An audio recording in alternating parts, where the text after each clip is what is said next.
Hi, I'm Graham Love, and welcome to my review of all things Scottish Rugby in the year of our Lord 2018. I'm going to be looking back at the highs, the lows, and any other road that leads to Loch Lomond. But before I get into things, I just want to address a couple of concerns people might have. To those sitting at home looking aghast at the runtime of this video thinking, geez, Glove, this seems a bit long, didn't you used to make Vines? Also, is it really going to be you speaking this entire time? Well, firstly, Vine's dead, mate, do keep up. And secondly, yes it is. Deal with it. Now, to be fair, I had considered venturing out into town and, rounding up some random strangers to stand around in the background looking, awkward. But I figured that would be stepping on the toes of Scrum 5 and whatever that thing on BT is called, so it's very much just me. But hey, sit back and enjoy the show. Because 2018, what a year it was. We discovered our answer to England's Laura Wright in the form of everyone's favourite new anthem singer, Nervous Canadian Girl. Meanwhile, in an effort to shake our world image as being a buckfast obsessed nation, both Edinburgh and Glasgow launched their own brands of gin, and double agent Gary Graham successfully faked his own defection in order to infiltrate Eddie Jones's England squad. Those are some of the things that happened, but we start here. Worst defeat of the year, and okay, not the best place to start, but I figured we might as well get out of the way, because let's be honest, it wouldn't be a year in Scottish Rugby without a defeat or several, and this year we sadly saw all types. There was the brave, the baffling, and the downright bloody embarrassing. The brave this year goes to Edinburgh for their sterling effort in their Pro 14 quarter-final away to Munster, a game in which, myself included, most people wrote them off and predicted a cricket score, went right down to the wire, with Edinburgh in fact giving themselves a golden chance at doing the Munster mash and pulling off a famous Foman Park smash. Admittedly, they literally threw this opportunity away. They've stolen the line out and they have the semi-final. But still, it was a brave effort, lads.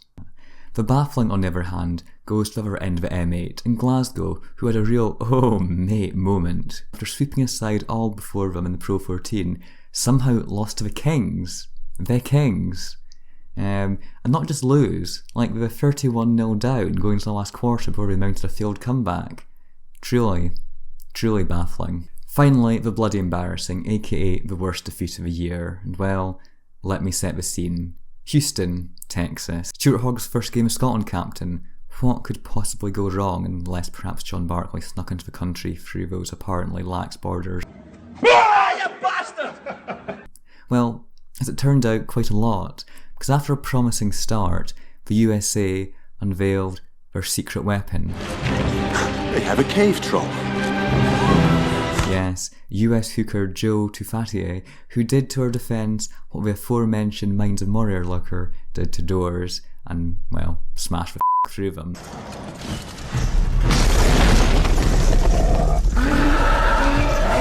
However, despite the presence of that absolute unit, we still had a chance to steal the game and save our blushes. A prolonged occupation of US territory eventually led to Dougie 5 crashing over in the corner, leaving young King Blairhorn with a tricky conversion to snatch the game. However, much like a drone strike based off of poor intel, his kick failed to hit the target. We became the first Tier 1 nation to lose to America. America, fuck yeah. Anyway, moving swiftly on. Comeback of the year. Yes, 2018 saw a number of Lazarus-type revivals. In third place, Scotland Sevens, who during the World Cup unveiled a brave new tactic, namely of letting the opposition build up such a seemingly unassailable lead that we couldn't help but relax, allowing Scotland to then pounce in the last dying moments. This experimental tactic worked to perfection against Kenya in the last 16. Scotland gave away a 26-0 lead. Termination of this Kenyan side, up 26-0 already. Before cruising past the Kenyans and into the quarter-finals. Oh, for the corner! Oh, flower of Scotland, they have done it! Unfortunately, they then tried out this tactic for the rest of the day, and it's fair to say that other teams came up against had gotten wind of it. But hey, gotta try something new. In second place, Stuart Hogg's hair. Now maybe it's the pressure of being one of the senior Scotland players at only 26, vice captain as well, or maybe it's the guilt of accepting the Trump dollar. It's hard to say. There was a period this year where I was convinced that Glasgow had signed Nick Gregg's twin brother. However, in a comeback even more remarkable than his return from injury, Hogg is once again sporting a decent lid, albeit one that perhaps lacks the volume of his younger days.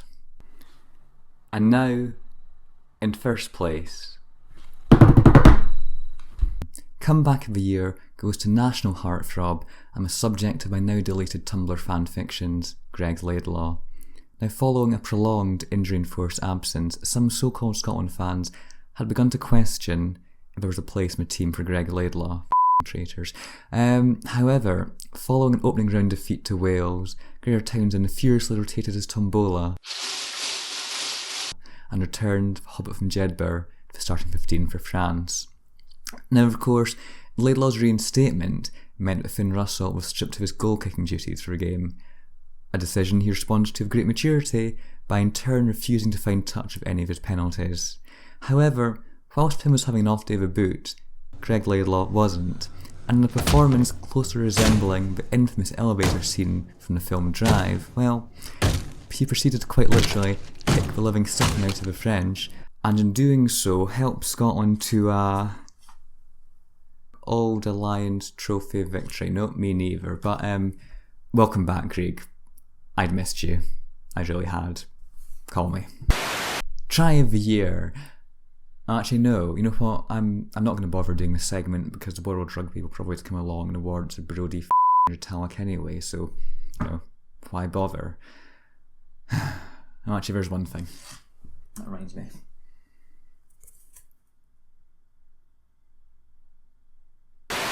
Clip of the year.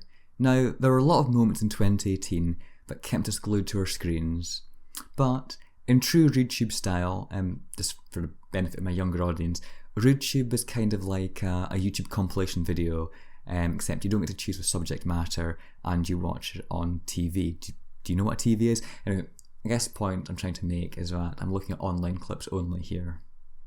And first up, Stuart Hogg and Ryan Wilson showed us that the carpool karaoke format can actually be enjoyable when it doesn't involve easy hate figure James Corden. By the law, what is right and what is wrong? By the law, what is right and what is wrong? We can't win the storm. Next, a rather adorable moment.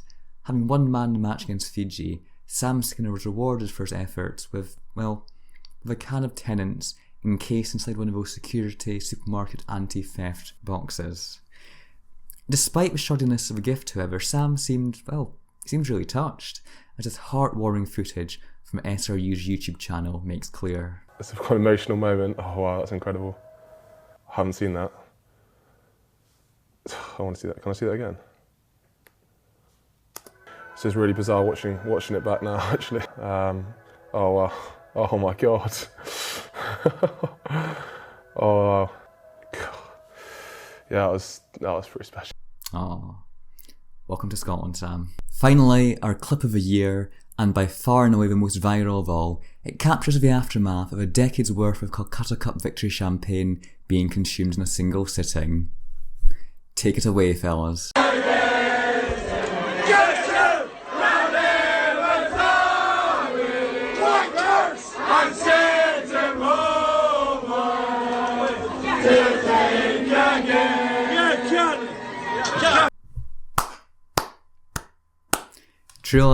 Truly inspirational scenes there, and it's no wonder in fact that in no time at all every man, woman and snow child were dressing like Laidlaw, but saying to get utterly Laidlawed entered the lexicon of Scotland fans, and Greg's reputation as a warrior god was well and truly cemented. Here's to you, Greg. Here's to you.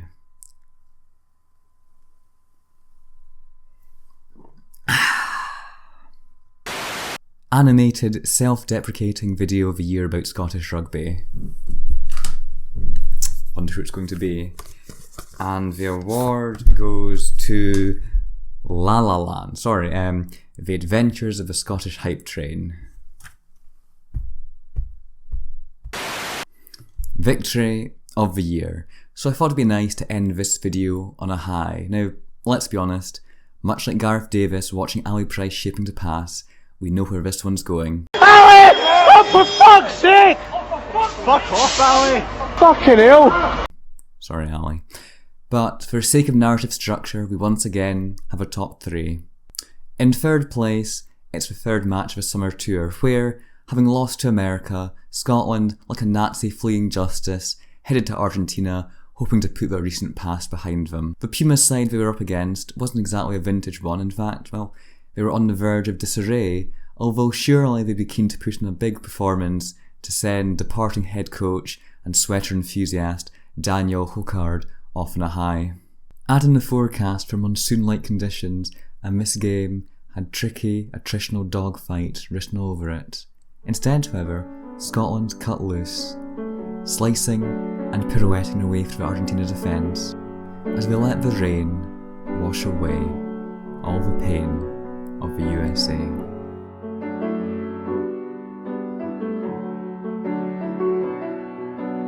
In second place, it's very much my generation's version of the Rock's Drift, as following on from an autumn in which and his like gleefully threw their limbs around the international field of gay abandon, Alex Allen found out that this sort of shit would not be tolerated at club level when he was rightly sent off with his high shot. His departure left a ragtag Glasgow side facing the daunting prospect of over an hour with only 14 men against a seriously impressive looking Scarlet side. However, what transpired was truly remarkable, as Glasgow chose to totally ignore the rulebook on how to play a man down and instead continued their classic brand of helter-skelter rugby, running in some absolute bangers in the process and even managing to dominate the Scarlet scrum with only 7 men in the pack. A truly remarkable performance against the odds. And finally, it's the one we've all been waiting to talk about, the victory of the year, the Calcutta Cup. Now, truth be said, I could have made an entire video about this and it could have been 10 times longer, but for sake of brevity, I'm going to try and keep this section concise and focus on the 4 main things we'll remember the game for. Number 1. It'd been a long time since we scored a try against England at Murrayfield. In fact, the last one has been Simon Daniele in 2004, an act thankfully saved for posterity in 240p potato quality on YouTube. And the question was, what would it take to break that 14-year duck? It turns out that all that was required was a speculative grubber kick from Finn Russell. A bouncing ball caused havoc amongst the English defence, allowing Hugh Jones to pounce and send Murrayfield into raptures, myself almost into labour. Meanwhile, fans down south were left wondering if we ever thought an egg-shaped ball was a good idea. Number 2, and very much the moment of the match, if not the year. In fact, it's a moment that future historians of Scottish rugby will simply refer to as the pass. As Finn Russell overcame his critics and Jonathan Joseph to throw an absolute screamer. Oh, Russell! Threading the needle from over 30 yards to set Hugh Jones scampering free. The rest, as they say, is history. Wilson, to Barclay, to Laidlaw, to Russell, to McAnally, who takes it into contact, where Owen Farrell definitely isn't taking it by an extra, no siree. Laidlaw, again to Russell, to Maitland, score. Maitland for the try! One end of the pitch to the other. 2 hours later. Oh, Russell! Oh, it works now! Hugh Jones in the open! And Hugh Jones is alone! Looking for Seymour! Hugh Jones goes himself! Huh? Shouldn't you be like doing the rest of the video? Oh yeah, I know, but it's just such a good try, just like watching it. Fair enough. I mean, I'm actually watching it on my phone. Really? What are we like? I know, right? Anyway, number 3. It's Hugh Jones's touching tribute to Roadrunner. Is the decision to Barclay.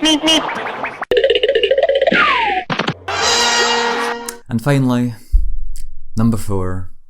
A refereeing performance from Nigel Owens that contained no controversial calls whatsoever. Oh, interception! But, says Nigel Owens.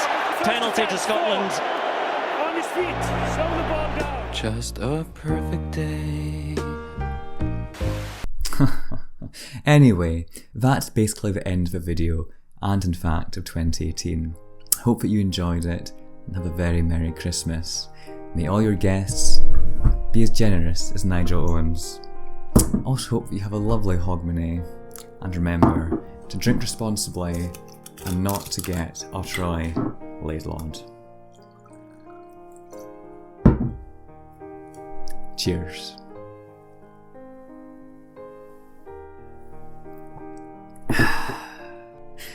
One final thing, if you've enjoyed that video, please leave me a like, comment and subscribe. Equally, if you hated that video, leave a like and be ironic. Definitely leave a comment telling me why you hated it if you did, because, you know, a comment is notification, and a notification gives me that sweet, sweet dopamine rush that I so desperately crave. Thank you.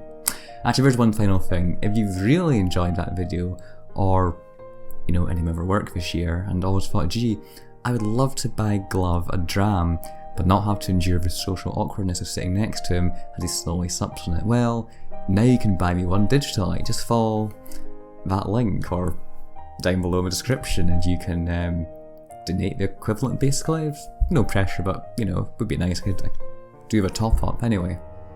Cheers.